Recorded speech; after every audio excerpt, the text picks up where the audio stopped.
Amigos, muy buenos días. Soy el pastor Joel Castañeda de la Iglesia Cristiana Península Viva y estamos leyendo el libro de Ezequiel, el profeta Ezequiel.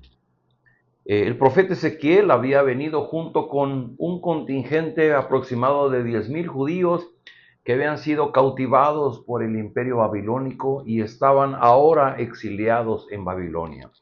Y Dios usa al profeta Ezequiel para hablar a su pueblo en medio del exilio. Y los estudiosos de la Biblia han concluido que del libro de Ezequiel, el capítulo 16, el capítulo 20 y el capítulo 23, a través de historias que Dios narró, contienen la esencia de la profecía de Ezequiel. En Ezequiel 16 estudiamos la historia de la bebé no deseada. En el capítulo 20 estudiamos la historia de una rebelión. Ahora, hoy nos toca leer el capítulo 23, que es la historia de dos hermanas adúlteras. Son historias fuertes, son historias crueles, pero es curioso ver cómo Dios, a través de historias que nos narra, trata de ilustrarnos la gravedad de nuestra situación ante Él. Trata de ilustrar la gravedad de nuestra infidelidad, de nuestra rebeldía, de nuestra idolatría. Así es que, pues vamos a disponernos a estudiar este pasaje. Nos va a llevar otra vez 4 días poderlo leer. Pero vamos a empezar hoy con la primera parte en el capítulo 23 del versículo 1 al 21. Dice así, leo para ustedes. El Señor me dirigió la palabra: Hijo de hombre, te cuento que había dos mujeres hijas de una misma madre. Desde jóvenes se dejaron manosear los senos. En Egipto se prostituyeron y dejaron que les acariciaran sus pechos virginales. La mayor se llamaba Ajolá y la menor Aholibá. Me uní a ellas y me dieron hijos e hijas. Ajolá representa Samaria y su hermana Aholibá representa Jerusalén. Mientras Ajolá me pertenecía, me fue infiel y se enamoró perdidamente de sus amantes asirios.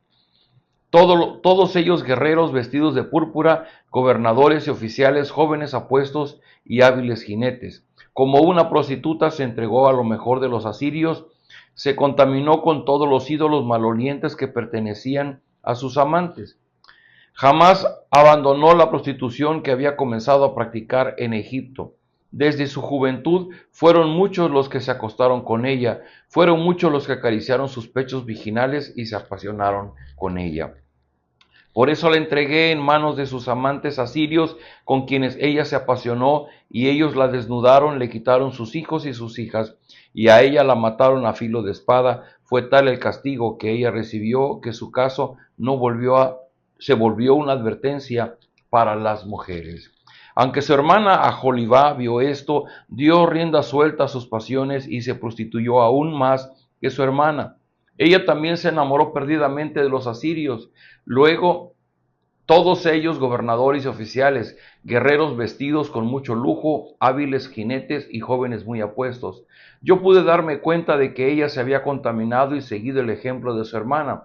Pero Aholibá llegó más allá de sus prostituciones. Vio en la pared figuras de caldeos pintadas de rojo, con cinturones y amplios turbantes en la cabeza. Todos ellos tenían aspectos de oficiales y se parecían a los babilonios originarios de Caldea. Al verlos, se enamoró de ellos perdidamente y envió mensajeros a Caldea. Los babilonios vinieron y se acostaron con ella en el lecho de sus pasiones, a tal punto la contaminaron con sus prostituciones que se hastió de ellos. Pero exhibiendo su desnudez, practicó con ellos con descaro la prostitución. Entonces se hastió de ella, como antes me había hastiado de su hermana. Pero ella multiplicó sus prostituciones, recordando los días de su juventud, cuando en Egipto había sido una prostituta. Allí se había enamorado perdidamente de sus amantes, cuyos genitales eran como los de un asno y su semen como el de un caballo. Así echó de menos la lujuria de su juventud, cuando los egipcios la manoseaban los senos y le acariciaban sus pechos virginales. La historia continúa, pero por hoy vamos a parar en este versículo 21. ¿Qué podemos concluir cuando leemos estos pasajes tan crueles, tan reales? que déjeme advertirles, son historias narradas por Dios. Dios está tratando de comunicarse con su pueblo porque su pueblo parece está ciego, está sordo, está viviendo de una manera tan desordenada que en su rebeldía no alcanza a darse cuenta de lo que está haciendo mal delante de Dios. Así que una primera conclusión que tal vez podemos tomar cuando leemos estos pasajes es que esto que Dios hace se contrasta contra una verdad que hay en nosotros las personas. A nosotros las personas no nos gusta reconocer nuestros errores. No sé cómo le vaya a usted, pero hay personas que tal vez no sea muy fácil decir, pues sí, me equivoqué, perdónenme. Hay otros que podemos hacerlo hasta con cinismo, pero hay otros que simplemente dicen, no, yo no, la culpa es del otro, yo no hice nada mal. Y si se llegaran a cruzar un semáforo en rojo, pues la culpa es del semáforo por haberse puesto en rojo cuando él iba pasando. Hay una constante en las personas y la constante en las personas es nuestra cerrazón de reconocer la maldad que hay en nosotros. Mire, en esta historia que Dios está narrando, menciona a dos hermanas. La hermana Ajolá, que representa la ciudad de Samaria, y a Jolibá, que representa la ciudad de Jerusalén.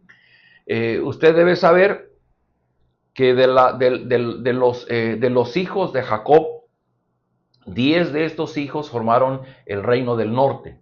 Y del reino del norte, la ciudad capital fue Samaria. Del reino del sur, la ciudad capital fue Jerusalén. Y lo que Dios está diciendo es que tanto el reino del norte como el reino del sur tuvieron un comportamiento similar, muy parecido. O digo parecido porque al final dice que el reino del sur fue peor que el reino del norte. Pero Dios está queriendo hablar a su pueblo que está en el exilio, está padeciendo la consecuencia y está tratando de explicarles por qué están donde están, por qué están sufriendo lo que están sufriendo, y es por su propia maldad. Queridos amigos, si quisiéramos también tomar otra lección para nosotros, esto podría ser la explicación del por qué hoy día vivimos en un mundo tan dañado, y que está en esas condiciones, empezando por el mismo ambiente de la naturaleza, la contaminación y el desorden de las estaciones del año, los fenómenos climatológicos que afectan la vida de las ciudades, y avanzando un poco más a la dinámica de nuestra vida, independientemente de la ciudad donde vivamos, pero el clima político, el engaño que se vive, el abuso del poder, la ambición sobre la distribución del dinero, lo que podemos ver en inseguridad, lo que podemos ver en enfermedades, lo que podemos ver en el ambiente familiar, lo que podemos ver en la falta de respeto a las leyes. Si abrimos los ojos al mundo en el que vivimos, tendríamos que sorprendernos y decir, pero ¿por qué? Y en un descuido hay quienes dicen, pues es que Dios no hace nada, Dios tiene la culpa porque viendo el mal en nuestra sociedad no hace nada. Pero a través de esta historia debería de quedarnos claro que Dios está observando la maldad del hombre y todo lo que el hombre vive es la consecuencia de su prostitución, de su idolatría, de su infidelidad ante Dios. Así que, queridos amigos, será interesante ver cómo avanza este pasaje, pero si algo estoy seguro es que Dios resalta nuestra infidelidad, resalta nuestra desobediencia, para que podamos por un instante poder venir ante Él diciendo, sí, Señor, yo reconozco que soy así de infiel delante de ti. Que de continuo mis pasiones, mis malos deseos, la maldad de mi corazón me empuja a ser infiel. Por lo tanto, solamente quedamos supeditados al perdón de parte de Dios.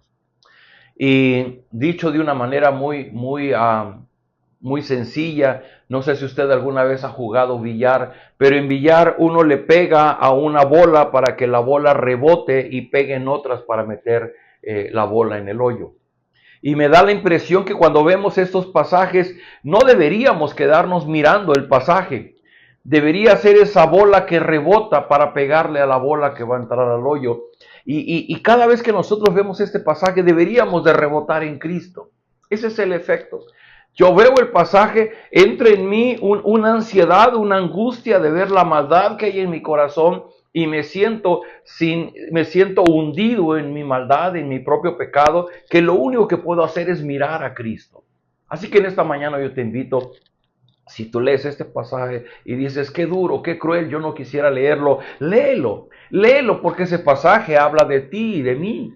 Pero una vez que lo leas y que puedas sentirte dolido, abatido, sumido en tu propia maldad, voltea a mirar a Cristo, porque Él es el único que puede hacer diferente nuestra realidad. Él es el que murió en la cruz para con su sangre lavar nuestra maldad y poder presentarnos puros delante del Padre.